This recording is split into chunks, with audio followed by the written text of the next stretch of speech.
this particular thing caught my ear.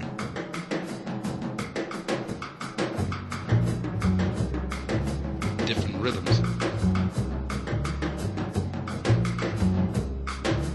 Different people.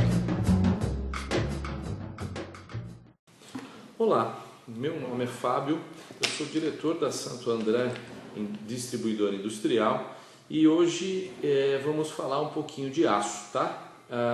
A ideia do treinamento de hoje é introduzi-los um pouquinho, explicar um pouco que eu sei sobre os diferentes tipos de aços e diferentes aplicações dele e capacitá-los para que a gente capacitá-los a especificar e a responder as perguntas dos nossos clientes e fornecer e saber capacitar e saber especificar o melhor produto para o nosso cliente, o produto mais adequado à necessidade dele, tá? Vamos falar então de aço.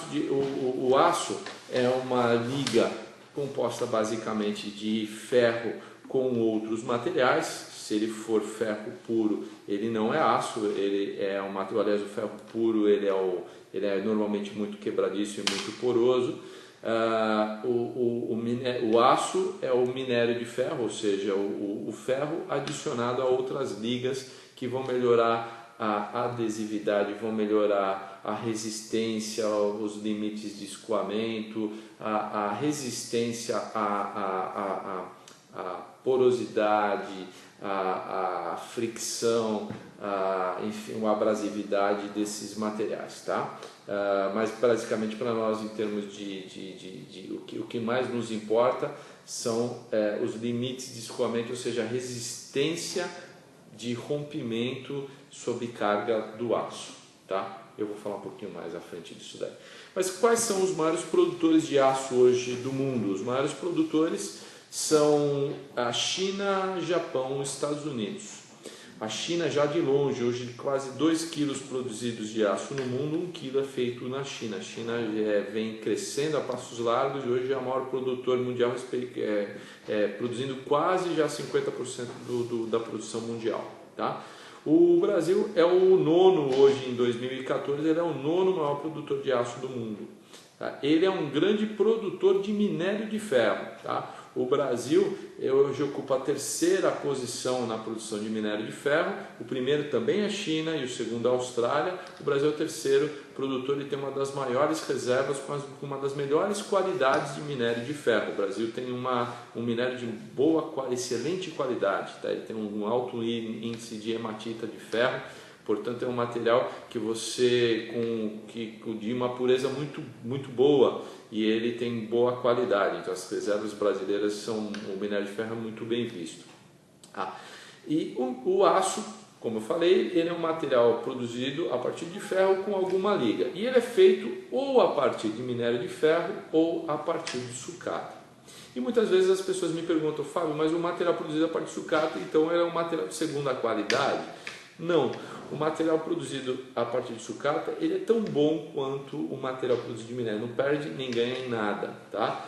O que ele até ganha, porque o meio ambiente sai beneficiado, porque a gente recicla os materiais, a gente não joga isso para ser degradado aí no meio ambiente, a gente está reaproveitando esses materiais, então do ponto de vista ecológico, a sucata é muito boa. E do ponto de vista energético também é melhor ainda, porque ele, para a indústria siderúrgica, ele é considerado um material nobre, uma sucata, uma matéria-prima nobre. Por quê? Porque ele já está separado, ele já está bem desenvolvido e, portanto, ele gasta menos energia para ser produzido. Portanto, a sucata é um material muito nobre. O Brasil é um dos maiores recicladores de aço, sim, a gente recicla bem, tá?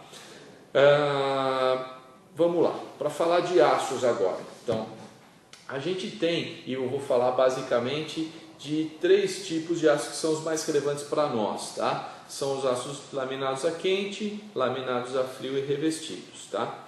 Mas os laminados, mas os aços existem outros tipos, existem os temperados, os ligados, materiais que têm materiais nobres na sua composição que melhoram a resistência, melhoram a resistência à abrasão, enfim, você tem materiais para N fins aí, para aços muito especiais.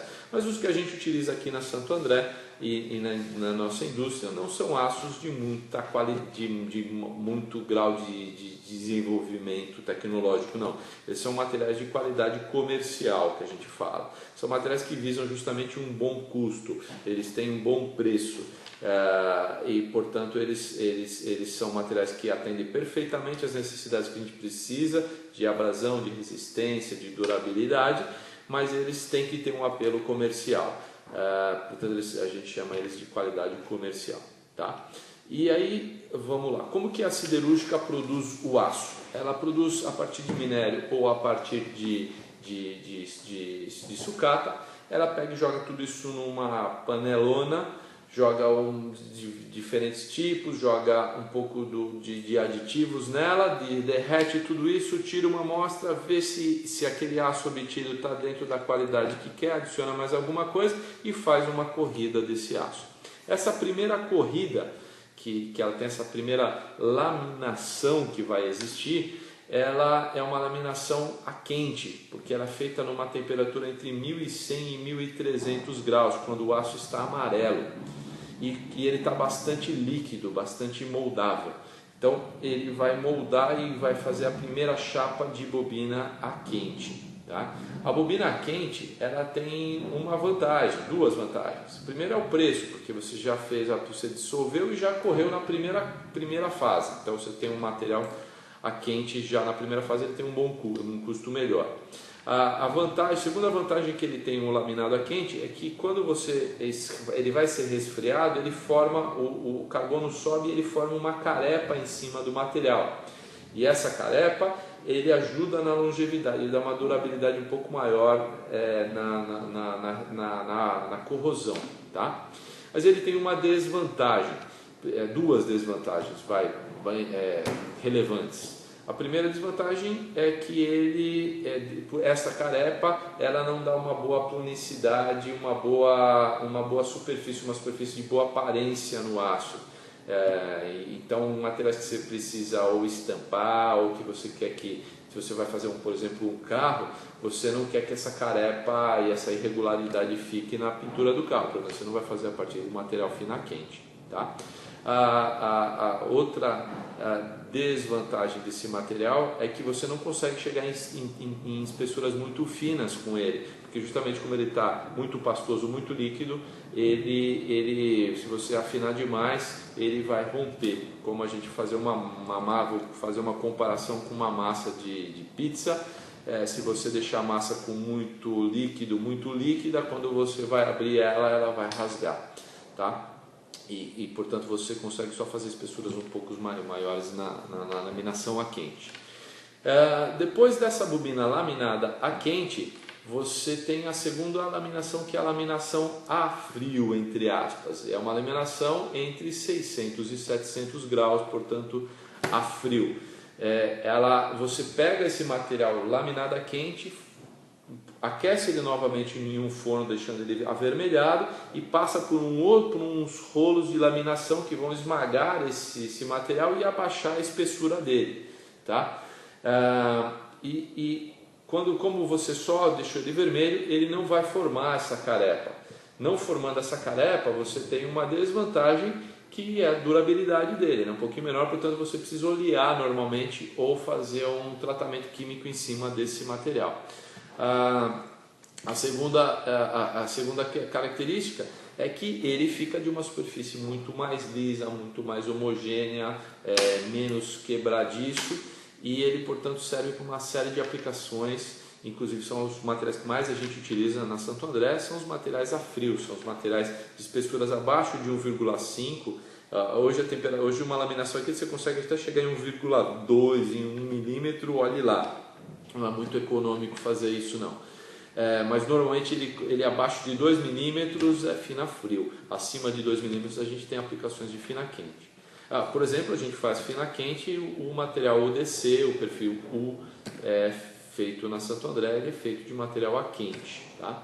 Já os materiais, as telhas, os perfis mais finos são normalmente feitos a partir de material fino a frio, que vão sofrer um revestimento, tá? Eu vou falar de revestidos um pouquinho mais à frente. O material fino a frio, ele foi aquecido e ele foi esmagado para baixar essa temperatura e chegar em espessuras aí de 0,4, 0,5, 0,6. Por exemplo, as telhas de 0,40 com espessura 0,4 são feitas a partir desse material fino a frio. E ele foi esmagado e as fibras ficaram longas, tensionadas, duras ali, e você produziu a laminação fina a frio. E para você aplicar e poder dobrar ele, você precisa passar ele depois por mais um forno que chama forno de recozimento. Você vai aquecer esse material já laminado a frio, já bem fino. Você vai aquecer para que as fibras, as moléculas, as células ali do aço, as moléculas ali se alinhem, as células se alinhem, se acomodem, não fiquem longas e fiquem mais moldáveis e mais macias, tá? E a gente possa fazer dobrar ele, fazer estampar, perfilar, sem que a gente quebre o material, tá? Existe ainda um material que a gente utiliza, que é o full hard, a gente utiliza para algumas telhas de espessura 0,30, 0,40, são os materiais de dureza total ou full hard, que é uma laminação que não passa por esse forno de recozimento. Ela fica, a gente faz uma laminação a frio controlada. O que é essa laminação controlada? A gente vai controlar melhor a temperatura e controlar melhor o amassamento dessas fibras para que elas fiquem, para que as células fiquem tensionadas, longas, porém não muito, de tal forma que eu consiga dobrar, mas eu tenho uma maior resistência nessa dobragem.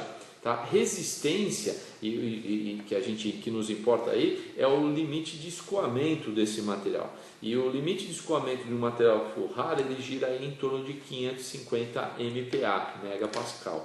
O que é o 550 MPa? É a resistência que ele vai aguentar a tração. Então imagina que eu vou pegar um aço e vou começar a esticá-lo. Quando eu coloquei 550 megapascal que eu botei, ele sofreu uma tensão, ele sofreu uma ruptura, ele sofreu uma tensão de ruptura, e você está esticando essa fibra, ele vai chegar a um momento em que ele vai dar uma alongada. Esse é o limite de resistência do material, limite de alongamento dessas fibras. Então, e depois você tem o limite de ruptura.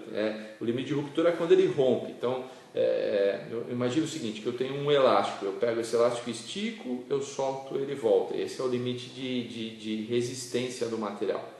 Quando o limite de ruptura é quando eu alongo o material, ele não volta mais, e aí eu continuo alongando, ele rompe. Esse é o limite de rompimento. Mas o que nos importa é o limite de resistência, porque quando eu estou tracionando, eu quero que o aço, depois que eu tire as tensões em cima dele, que eles voltem à sua forma original. E se eu passei do limite de resistência dele, que é quando ele dá uma alongada, ele não tem mais essa elasticidade, portanto ele perdeu as características mecânicas dele. Então a laminação controlada, a full hard, ele tem uma dureza maior e ele resiste mais essa tensão. Esse limite de escoamento dele é um limite mais alto, portanto ele é um material mais resistente, tá? O material fino a frio, fino a quente, normalmente ele tem qualidade comercial, mais ou menos uma dureza de 350 MPa, tá? Para a gente saber a qualidade comercial. Fica aí entre 300, 350, 400 MPa, tá? Aí nós temos o material fino a frio, que ele tem uma boa superfície e ele já está bem fininho. E aí o que a gente vai fazer? A gente vai pensar em dar uma durabilidade maior nesse material, portanto a gente vai aplicar uma camada sobre ele, a gente vai revesti-lo com alguma coisa que melhore a longevidade dele, principalmente a corrosão, tá? Um primeiro produto que a gente pode fazer é um banho que nós vamos dar ao aço, tá? Ele é o banho de zinco, tá? Como o próprio nome fala, de zinco puro. O zinco, ele tem uma propriedade muito interessante.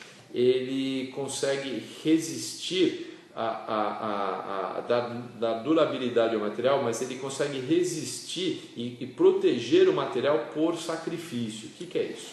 Tá? Imagina que eu tenho um material que na tabela periódica eles ficam normalmente na esquerda, eles são mais corrosivos, ou seja, quando ele vai oxidar, o zinco não vai deixar o aço base lá de baixo oxidar, ele como ele é mais corrosivo, ele vai chamar essa oxidação para ele, e ele vai oxidar ele, protegendo o material. Por isso que a gente fala que é uma proteção por sacrifício, que ele se sacrifica para que o aço não se sacrifique e que o aço que vai dar toda essa resistência mecânica que a gente precisa e fique lá preservadinho. Ah, Fábio, mas qual que é a vantagem se ele vai se sacrificar? A vantagem é que o zinco, quando ele começa a se sacrificar, ele forma um óxido de zinco e a taxa de corrosão dele despenca. Ele no começo ele oxida até muito rápido, mas depois a gente vai ver que a curva baixa e se nivela, e ele vai corroendo devagarzinho com o tempo, a partir do momento que ele formou aquela capa meio acinzentada. Ele é meio brilhante no começo e depois ele se acinzenta, fica meio opaco, e isso é a formação do óxido de zinco. Então esse óxido de zinco que foi formado na chapa, ele é uma coisa boa, porque ele vai abaixar a taxa de corrosão do revestimento do zinco e vai melhorar a longevidade desse material. E é por isso que, por ele ser um elemento de sacrifício, que a quantidade de zinco que a gente coloca em cima do revestimento ela é relevante, ela é importante na longevidade. Quanto maior a camada de zinco que a gente colocar, mais longevo vai ser o material, porque ele vai corroer devagarzinho com o tempo, vai gastando, chega uma hora que ele está uma camada muito fina, aí ele ataca o aço base, aparece aquela oxidação vermelha, aquela ferrugem vermelha, e aí o material vai se consumir, o aço vai se consumir, e consumindo você vai afinando a espessura e você já não tem mais as resistências mecânicas para aquele produto que foi projetado. Tá? Se eu projetei uma viga que ela precisa ter uma espessura de 2,65 de espessura, quando ele começa a corroer e essa espessura vai abaixando, ele já não tem mais a mesma resistência, porque ele está mais fino, ele está desaparecendo. Tá? Então a função do zinco é principalmente essa daí. E o material, por exemplo, para as telhas, a gente tem o revestimento A, o revestimento B, o revestimento C, e quanto maior esse revestimento, maior é a camada de zinco. À exceção do revestimento X, que ela é menor. Tá? Então, é A, B e C a que a gente mais utiliza, e a X. A X é a mais fina que tem. E aí, em proteção, em galvanização, nós temos dois tipos de galvanização. Dois tipos de galvanização, ou seja, de adesão de zinco em cima da chapa. A primeira é por imersão a quente, que é a que a gente mais utiliza na Santo André. O que é a imersão a quente? Você pega e dissolve, deixa o zinco líquido, mergulha aquela chapa fina a frio no banho, sai com ela e controla a espessura que você controlou de zinco nela lá. Tá? Essa é banho por imersão, e você consegue camadas aí de 100, 150, até o revestimento B é 275 gramas por centímetro quadrado nas duas faces do aço, de camada de zinco. Tá? Lembrando que essa camada de zinco é quem vai dar durabilidade no aço, portanto, quanto maior essa camada, mais longevo ele vai estando. O segundo processo de fazer a galvanização é por eletrolítica, por um banho, por uma condução elétrica. Você coloca ele, imerge o aço em um banho líquido, em um banho condutor, pega um cátodo, um anodo de zinco e polariza o aço com uma polaridade, o anodo com a outra, e as células, as moléculas do zinco vão migrar e vão começar a grudar no aço. E aí você vai grudando e ela vai ficando uma camada.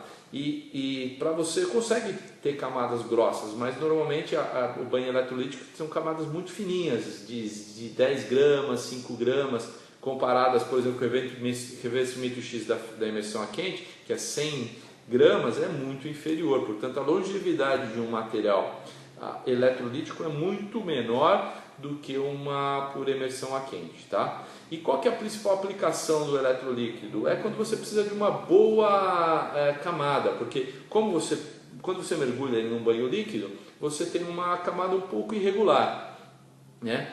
Com um pouco de corrimento e tal. Quando você faz a eletrolítica, ela é perfeitinha, ela é muito bem distribuída, ela é perfeita, ela é lisinha. Então, para, por exemplo, linha branca, utiliza muito, que você vai pintar, que você quer um bom acabamento, você usa muito eletrolítico, tá? Já nós, nas telhas, nos perfis, usamos a fina quente porque a gente quer uma longevidade maior, a gente precisa de uma camada de 100 para cima. Então o eletrolítica vai ser muito cara para a gente fazer essa espessura, a gente não utiliza, a gente utiliza principalmente a por imersão a quente, tá? Existem outros tipos de banhos, existem os banhos sei lá, de N materiais, você tem de alumínio, aluminização, você tem de ouro até, você pode fazer um banho de ouro, que obviamente é muito caro. Mas o zinco, por essa questão da proteção por sacrifício, ele é muito bom, tá?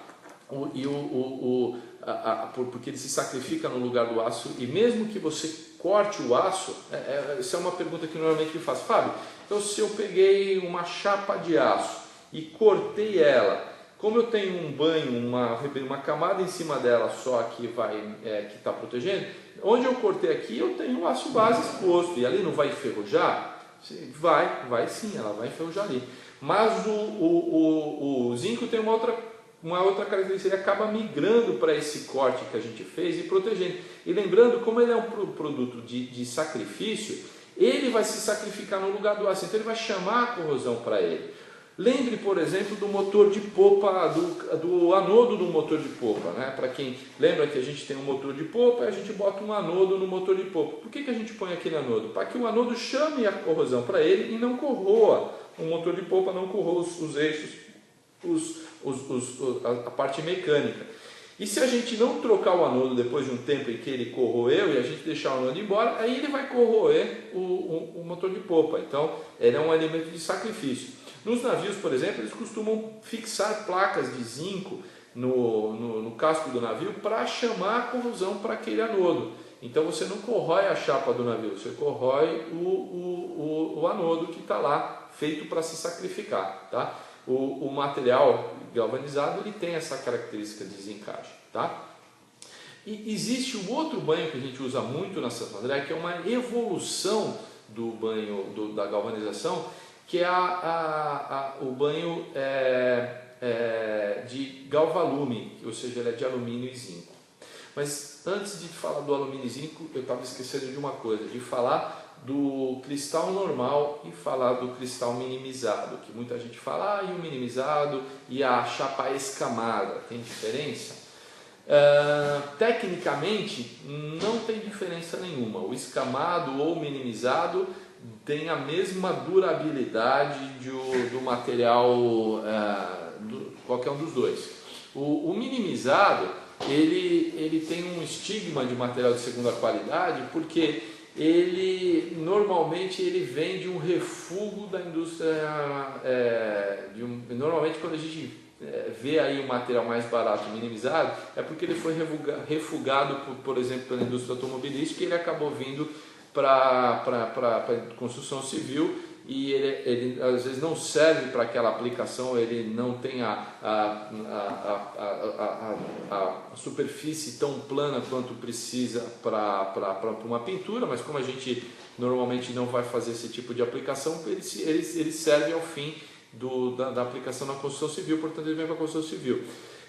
Mas é uma questão hoje muito mais de aparência e de histórico e de paradigma do que qualquer outra coisa, porque o material, como que é o material minimizado e o cristal normal? O minimizado, quando a gente passou ele pelo banho de imersão a quente, que ele começa a sair, existe um forno, um soprador que acelera a formação do cristal, que deixa que o cristal fique, como o próprio nome diz, minimizado, mínimo, pequenininho, tá? E para que você usa esse cristal mínimo? Porque quando você vai fazer uma pintura, a pintura normalmente adere no entorno do cristal. Quando você minimiza ele, você tem muito entorno, você aumenta os limites dos cristais. Portanto, a aderência da pintura vai ficar muito melhor. Como, por exemplo, a indústria automobilística pinta quase tudo do que ela faz, o minimizado ele é mais adequado a essa pintura porque ele adere melhor à tinta, tá? E em termos de longevidade, o que vai mandar na longevidade não é a questão se ele é cristal normal ou se ele é escamado, se ele é minimizado ou se ele é cristal normal ou escamado. O que vai mandar é a camada do zinco, né? É a durabilidade feita, como eu já falei, pela camada de zinco. É isso que vai dar longevidade no material. Portanto, o minimizado ou o cristal normal duram a mesma coisa, tá? Hoje, a gente tem também um material que é o minimizado, que ele tem aparência de minimizado porque a gente não viu as escamas, os minerais, as escamas, os cristais, mas ele tem a mesma formação de um material, ele tem a mesma aparência de um minimizado, mas ele tem, tecnicamente, ele é um material cristal normal, porque para você ter as escamas, essas escamas aqui que a gente costuma ver no galvanizado, essas daqui, a gente precisa colocar chumbo no material para conseguir ver os cristais. E chumbo é um material que está em banimento. O chumbo é um material muito ruim à saúde, ele é muito poluente. E, portanto, as linhas novas, quase todas as novas linhas que tem, os governos não permitem mais que se utilizem o chumbo. Portanto, o material ele parece minimizado, mas ele não tem a escama por ele não ter o chumbo, mas ele tem tecnicamente a mesma função. Ele não está minimizado, o cristal continua grande, só você não está conseguindo enxergar ele, mas ele está com uma forma grande, portanto a aderência dele não está perfeita, não vai ser tão boa para a pintura como o minimizado, tá? Antigamente isso era mais relevante, hoje as pessoas dão cada vez menos bola para essa questão da escama, da existência da escama ou da não existência de escama. O que acontecia, até é uma questão histórica que veio criar isso, é que o minimizado, quando ele era refugado na indústria automobilística, ele, portanto, tinha um problema, não era possível que você aplicasse ele na indústria automobilística, ele vinha para a construção civil e ele vinha com preço mais barato, e normalmente ele tinha até alguns problemas, né? E aí ele era um material que costumava dar problema, e as pessoas associaram o minimizado a um material de segunda. Isso era comum. Hoje é muito menos comum, porque hoje a aparência do minimizado normalmente são de linhas novas, sem chumbo e que tem aquela superfície mais lisa, uma galvanização que você não vê os cristais, tá? Os cristais você vê, portanto, quando você tem o chumbo e a galvanização por imersão a quente, ela é sem o processo de minimização, tá? Agora eu vou falar do outro banho que a gente tem, que é o banho de galvanizado, tá? O galvalume. O galvalume ele é um material, um revestimento feito de zinco e de alumínio, né? Ele tem 55% de peso de alumínio e 45% de peso de alumínio. Portanto, como isso é em peso, em volume, isso é muito mais alumínio do que zinco, é uma quantidade pequena de alumínio. E lembra daquela questão que eu falei da proteção por barreira, da proteção catódica do zinco? O alumínio não tem essa proteção por barreira, tá? Ele não tem essa proteção por sacrifício, essa proteção catódica do zinco.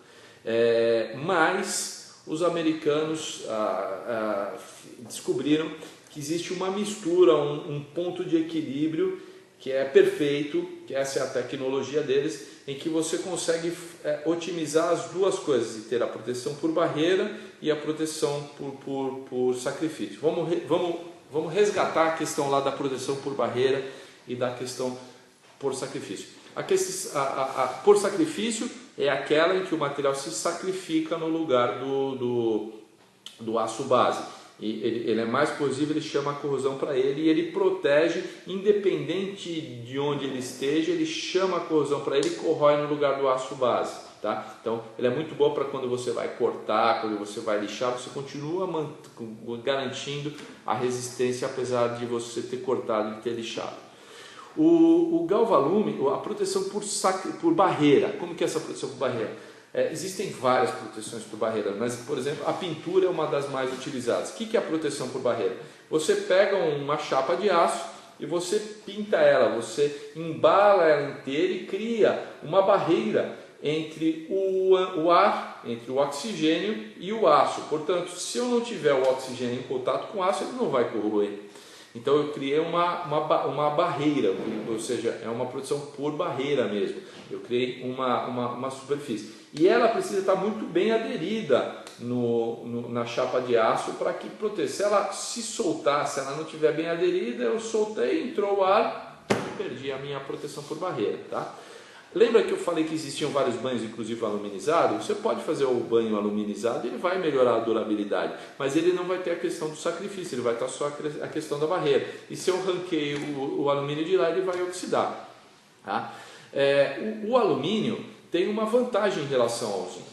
O alumínio ele tem uma durabilidade maior do que o zinco, portanto ele é um material em termos de durabilidade maior, mas ele não tem a proteção por barreira. Mas os americanos lá descobriram em 1940, se eu não me engano, eles descobriram um ponto ideal de misturar zinco com alumínio, que você tem o ótimo, você tem as duas coisas feitas ali. Você tem a proteção por barreira e você tem a proteção por barreira do alumínio e você tem a proteção por barreira e a proteção por sacrifício do zinco, tá? E aí você tem uma longevidade tremenda, tá? Que por isso que eu disse que o Galvalume é a evolução dos revestimentos, é a evolução da galvanização. E nesse ótimo você tem as duas coisas maximizadas, portanto a durabilidade desse material é muito maior mesmo, principalmente em ambientes corrosivos, como o ambiente salino, com um ambiente industrial severo, em que você tem muitos materiais ali, mas o Galvalume, o alumínio, ele em relação ao sal, ele é um ótimo protetor, ele é muito melhor do que o zinco. Portanto, se o nosso cliente for fazer uma aplicação beira-mar, o Galvalume ele é ótimo para ser utilizado. Então, você tem ali a melhor situação de aplicação é o Galvalume. E no ambiente rural, por exemplo, que você tem um pequeno atalho, no ambiente rural também o Galvalume dura mais. Mas se no ambiente rural ele dura 1,5 vezes mais do que o banho o zinco puro, no ambiente marinho ele dura 20 vezes mais, 10 vezes mais. Então ali ele faz muito mais diferença, ou no ambiente industrial severo, quando você tem uma atmosfera muito poluída, como costumava ser a São Paulo, como costumam ser as metrópoles. Graças a Deus a poluição diminuiu muito no ambiente metropolitano, porque os carros hoje têm catalisadores, as indústrias não emitem mais tantos poluentes, e portanto a gente ficou com um ar muito mais respirável, muito menos industrial. Lá na década de 50, 60, 70, isso era muito mais relevante, tá? Hoje as indústrias não, as cidades não são tão agressivas assim, mas o Galvalume, mesmo nessa situação, mesmo na indústria, nessa cidade, ele também dura muito bem, ele reage muito bem, ele tem uma longevidade legal, mas o ambiente marinho ele é muito relevante, tá? Depois a gente ainda tem um outro processo de melhorar a durabilidade desse material, que é pegar esse material laminado a quente, laminado a frio, revestido de zinco ou revestido de zinco alumínio e aplicar uma pintura, tá? Então, a gente pegar um material galvanizado, ele pode ficar exposto no meio ambiente, ele vai ter uma durabilidade grande? Sim, ele vai ter uma durabilidade grande. Mas e se eu pintar, Fábio? Vou melhorar a durabilidade desse material? Vai melhorar sim, principalmente no galvanizado. Se você fizer uma pintura, você fez as duas coisas. Você criou uma proteção por barreira, uma proteção por sacrifício, que é a do zinco, e você criou uma proteção por barreira, que é da pintura. E você teve o ótimo. E o galvalume, se eu pintar, eu vou durar, vou melhorar a durabilidade dele, a longevidade dele. Vai melhorar sim a longevidade desse material. Ele vai ficar, apesar de eu já ter no banhozinho com alumínio lá, eu ter as duas proteções, quando eu faço uma terceira proteção por barreira, eu melhorei a durabilidade desse material, tá? Então pintar, você, além de dar um acabamento pro material, a gente melhora a durabilidade dele sim e melhora a aparência, a gente dá cor pro material e tudo mais. E a gente trabalha basicamente com dois tipos de pintura, tá? Nós temos a pré-pintura e a pós-pintura. Pré-pintura em relação a quê, Fábio? Em relação à bobina, tá? Se eu tiver uma bobina, eu vou pintar, eu já tenho uma bobina pintada, que eu vou perfilar, que eu vou dobrar ela já pintada, eu tenho material pré-pintado.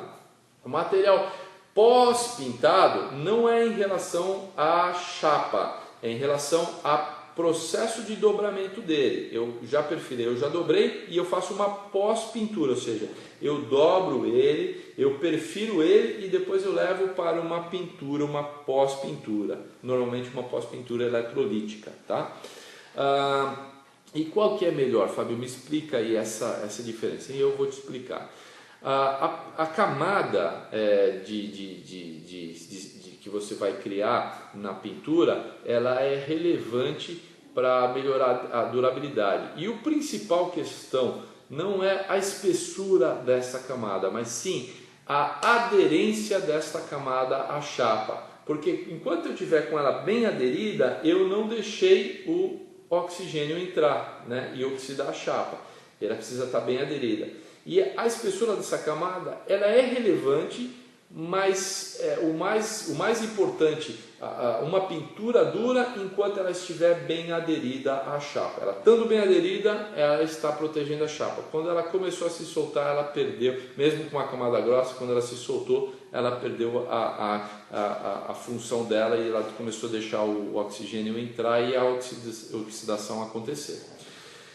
E nós trabalhamos, por exemplo, com telhas, com perfis pré-pintado. E qual que é a vantagem desse pré-pintado? É que essa é a aderência que a gente deu da pintura na chapa. Por quê? Numa chapa pré-pintada, a gente fez isso numa fábrica, essa pintura. E a gente pegou uma chapa minimizada, que vai melhorar a aderência. Fosfatizou essa chapa, ou seja, é um banho de fosfato que melhora a ancoragem dessa chapa. Depois a gente passa um cromato em cima dela, um segundo banho, que é o cromato de cromo, para fechar um pouco essas células, controlando a aderência dela mais com cromo. Depois a gente aplica uma camada de primer, essa é a que vai dar resistência dela, que vai criar a barreira, o primer. E depois a gente aplica uma camada de tinta de acabamento, que é a pintura de acabamento, tá? Essas 4 camadas vão dar uma longevidade maior ao material. O segundo, que é a pré-pintura, em relação à perfilação ou ao dobramento, tá? A segunda processo que a gente utiliza aqui na Santo André é a pintura eletrolítica, pós-pintado, ou seja, dobro e depois eu vou lá e pinto ela numa pintura. Como que é essa pintura? Ela é uma pintura de camada até mais grossa que a pré-pintura, tá? Mas ela é uma camada única, tá? De um material composto ali. que é um banho eletrolítico. Como que é esse eletrolítico? Eu pego o meu perfil já dobrado, a minha telha, o meu perfil, polarizo ela com uma polaridade, pego a tinta, jogo uma outra polaridade nela, faço ela migrar e aderir nela e aqueço e sinterizo esse material, esse revestimento. E aí ele vai dar uma esmaltada em cima do material. E a longevidade dessa pintura é muito boa, principalmente em relação à pintura líquida. Uma pintura eletrolítica dura muito mais do que uma pintura líquida, porque a aderência dela, como ela passou por um forno e como ela foi sinterizada ali, ela ficou muito mais bem aderida, não tanto quanto a pré-pintura, que foi feita com 3 camadas, e principalmente por causa do fosfato que melhorou a aderência dele, mas ela é muito melhor do que uma pintura líquida, tá? E a gente tem a vantagem de fazer o pós-pintado é que a gente consegue fazer pequenas quantidades, né? Então, se por exemplo o cliente pedir uma cor amarela, que não é muito comum num perfil, a gente consegue fazer uma chapa, uma telha e mandar para a pintura, e a pintura vai pintar uma única telha da cor amarela. Se eu tiver que fazer uma pré-pintura amarela, eu vou ter que comprar a bobina inteira amarela, né? E isso aumenta o custo e aumenta os lotes econômicos e, portanto, são inviáveis. Você consegue ter muito pré-pintado, mas normalmente é branco ou até um azulzinho você consegue. Agora, quando você precisa de outras cores, amarelo, vermelho, verde, cerâmica, você na pós-pintura é muito mais econômico, porque eu vou produzir a quantidade exata que eu preciso sem perda nenhuma e vou mandar aquilo para a pintura eletrostática, que vai pintar essa nossa chapa e vai dar a cor que a gente quer que ela tenha lá, tá? A outro processo de pintura que existe é a pintura líquida, ou por spray, ou seja, quando a gente tem um líquido e a gente pinta, a gente spray, a gente pinta com pincel, a gente pinta com revólver e deixa ela aderir lá, mas joga na chapa, ela vai aderir. E aí a gente tem vários tipos de pintura, a PU, a Duco, que são produtos que vão dar melhor aderência, maior resistência à corrosão, mas nunca igual à pintura eletrostática. Ela em termos de pintura, de pós-pintura, é uma das melhores que existem, e também ela é muito econômica, porque ela é feita com pó e quase não tem perda. É um processo muito rápido, que é econômico e de excelente qualidade, tá bom? Então eu espero que tenha respondido as suas, que o meu treinamento aí tenha capacitado vocês um pouquinho para falar em termos de aço, de revestimento, de acabamentos, de pinturas, entender a longevidade aí do material, e que a gente possa responder aos nossos clientes aí e poder surpreendê-los e poder indicar os melhores produtos, os produtos mais indicados aí para a necessidade dele, tá bom? Então, boas vendas, e espero que eu tenha contribuído um pouquinho com vocês. Obrigado.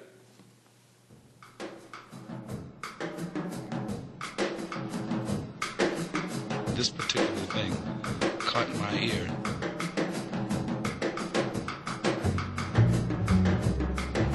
Different rhythms.